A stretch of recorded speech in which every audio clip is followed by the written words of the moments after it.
A blessed day, grade 7. Welcome to music class. For today's topic, we will get to know more about Music of Luzon, Lowland, both vocal music and instrumental music. Let us identify the content standard.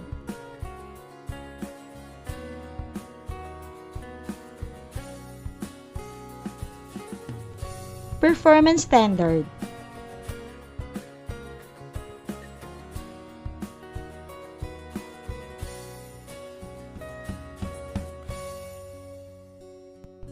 And most essential learning competencies.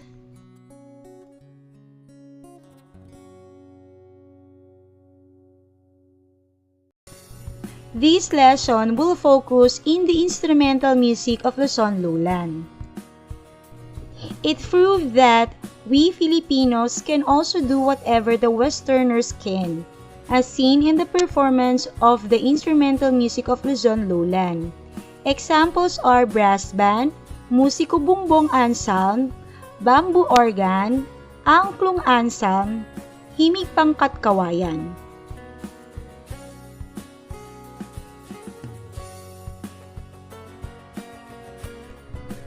To give a short background about the classification of musical instruments that is based in the hormone-still-sock system: aerophone, chordophone, membranophone, idiophone, and electrophone.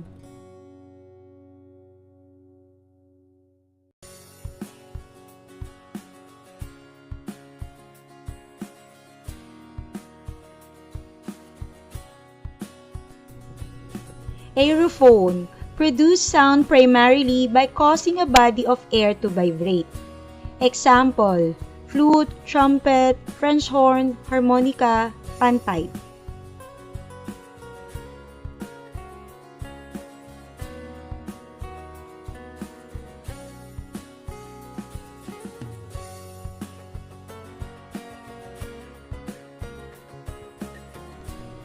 A chordophone is a musical instrument that makes sounds by a way of a vibrating strings or string stretched between 2 points.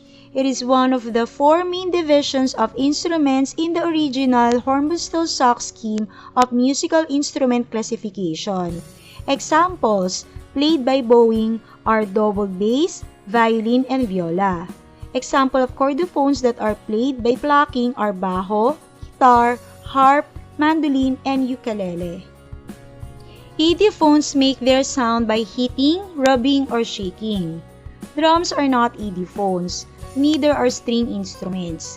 Example of idiophones include the triangle, woodblock, maracas, bell, gong, and xylophone.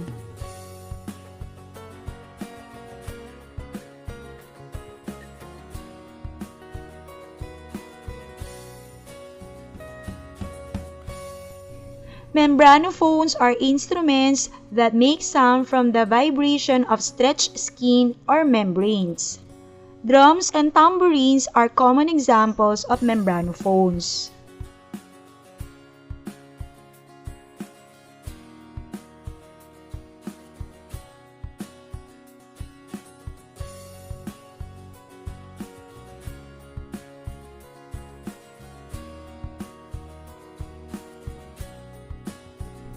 Some instruments that use electronic means of generating sounds are electronic organs and electronic music synthesizers.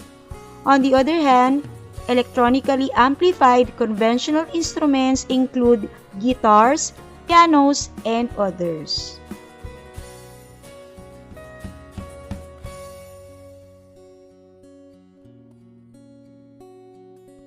Moving forward, brass band instrumental music, it is an ensemble of woodwind, brass, and percussion instruments in the Philippines usually play in fiestas, religious, and civic celebration.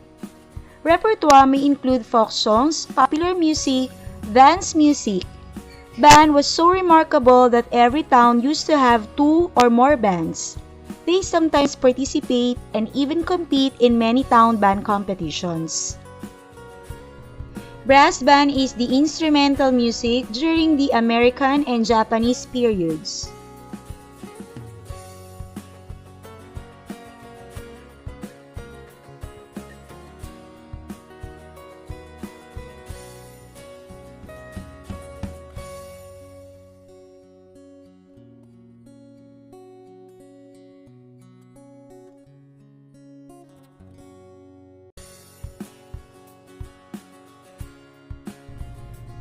Some of the prominent brass band in the Philippines came from Rizal Province, Laguna, and Philippine Military Academy.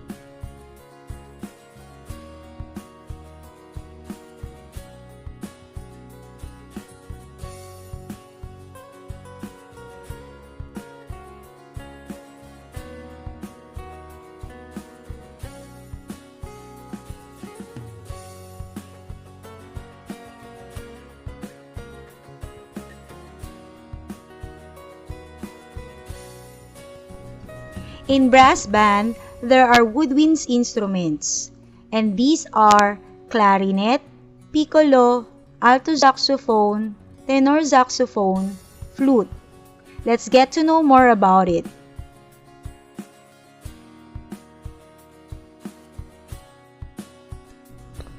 Piccolo, the sound it produces is thinner than the flute.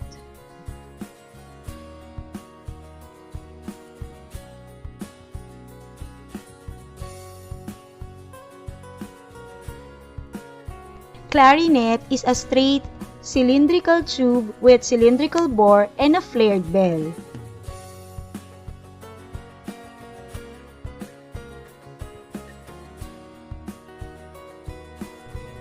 Alto saxophone commonly used in classical music concert bands, chamber music, and solo repertoire, military bands, marching bands, and jazz bands. Tenor saxophone, a medium-sized member of the saxophones along with alto, easily distinguished by the bend in its neck or its crook near the mouthpiece. Flute, an aerophone that produces its sound from the flow of air across an opening. Sound produced is thin in timbre.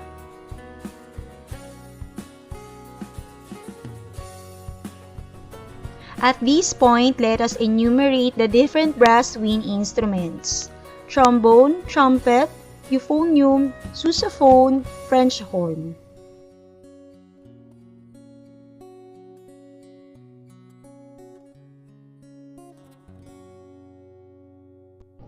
Trombone. The name means large trumpet. Pitch is produced by sliding the valve.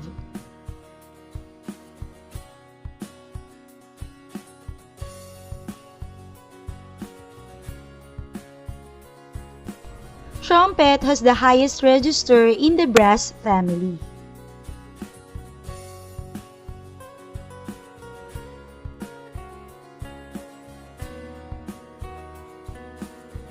Euphonium, a valve instrument known for its distinctive tone color, wide range, variety of character, and agility.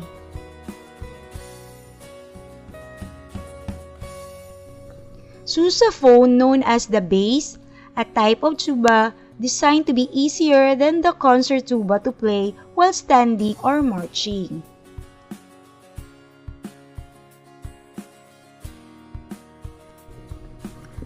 French horn, known as horn. Quality of the sound may also be controlled through the adjustment of leaf tension in the mouthpiece and the operation of valves by the left hand. For the last part of brass band are the percussion instruments: snare drum, bass drum, and cymbals.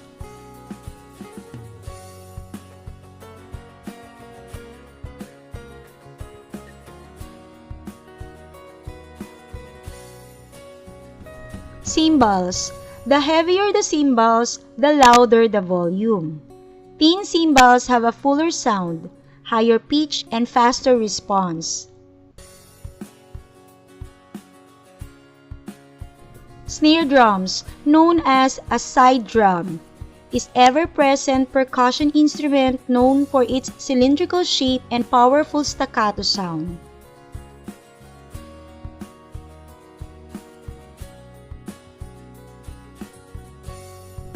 And last, bass drum, produces a note of low definite and indefinite pitch.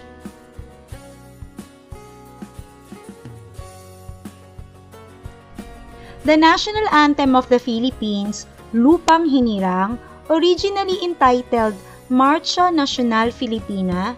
It was composed by Julian Felipe in March time tempo and initially performed by the San Francisco de Malabon Band at the Proclamation of Philippine Independence on June 12, 1898 in Kawit, Cavite. It is considered as an incidental music, which means a background music set into a particular event or occasion in a dramatic mood.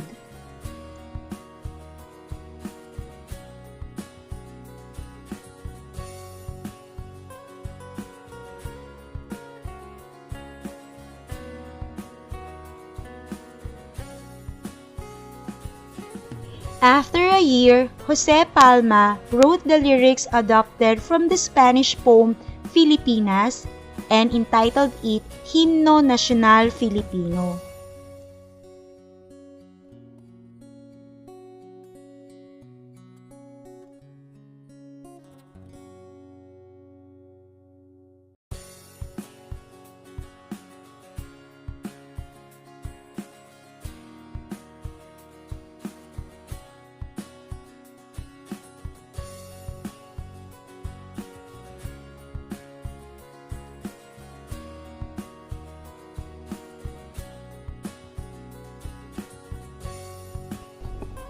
Filipino marching bands that use woodwind instruments that are made of bamboo.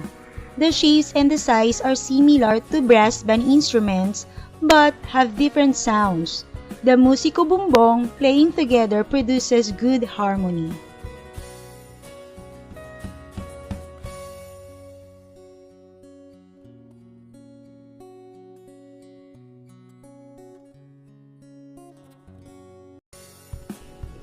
It showed the resourcefulness of Filipinos as seen in the MUSIKO BUMBONG ensemble. Felix Ramos was both the founder and inventor of the bamboo instruments. The first members of the band were all Katipuneros.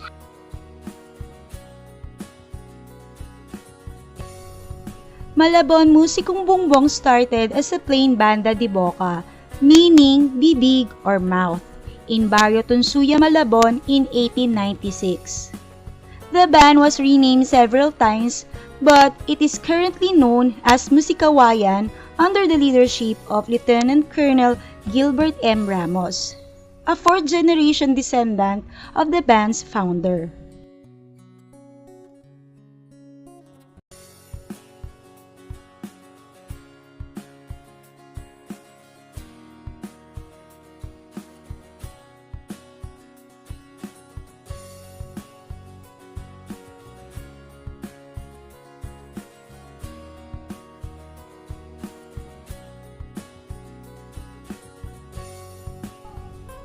The most unique and historically most important pipe organ is the Las Piñas bamboo organ made by Padre Diego Serra in 1824. It is a wind instrument whose tones are produced by air passing through a set of pipes of different lengths. If there's one thing that is unique about Las Piñas, it is the bamboo organ, which is considered a Philippine national treasure.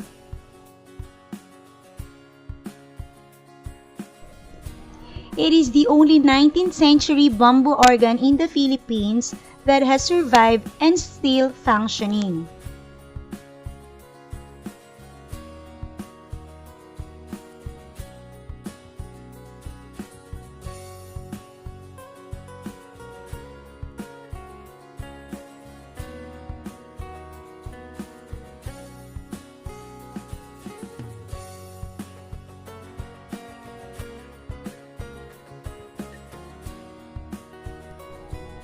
Angklung is a traditional music instrument which plays one tone when shook. It is a rattle-like musical instrument made of 2 or more to 4 bamboo tubes attached to a bamboo frame. For a performance, multiple angklungs must be played in harmony. That's why there will always be a place for everybody in the concert. One angklung only plays one tone.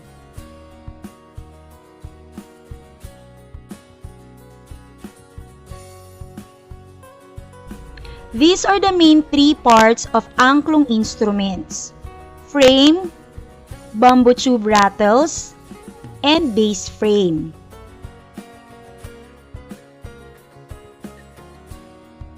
Next is pangkat kawayan, popularly known as the singing bamboos of the Philippines. It is an orchestra that plays music using non-traditional bamboo instruments. Founded in 1966, it is always composed of young students who are selected from Quezon City and Manila School.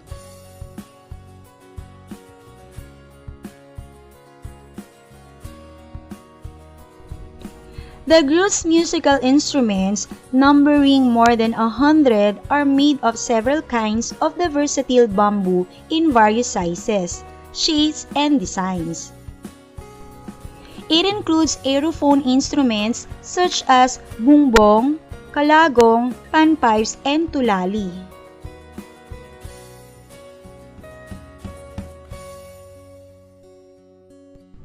Let us begin with bumbong or bamboo tube. Each bumbong represents one note. To produce one sound, it has to be blown through a mouthpiece. Kalagong is a wind instrument that produces a hollow gong-like sound. It serves as base of the group.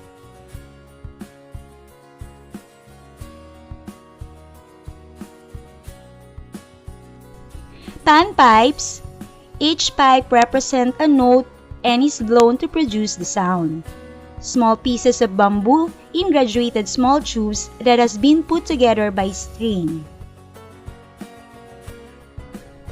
Tulali is a bamboo flute made of baga, one of the smallest bamboo varieties.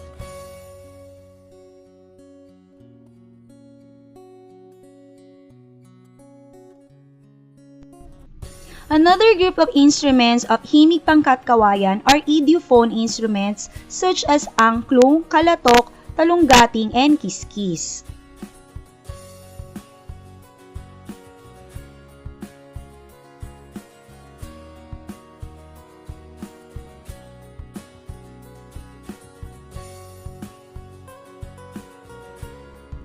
ANGKLUNG, bamboo rattle tubes attached to a bamboo frame, plays the counterpoints to the melody.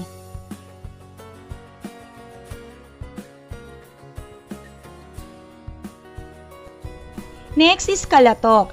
It is a bamboo knocker, a percussion instrument made of pieces of bamboos that are strung together with pieces of bamboo with varying tones when struck by a rubber mallet.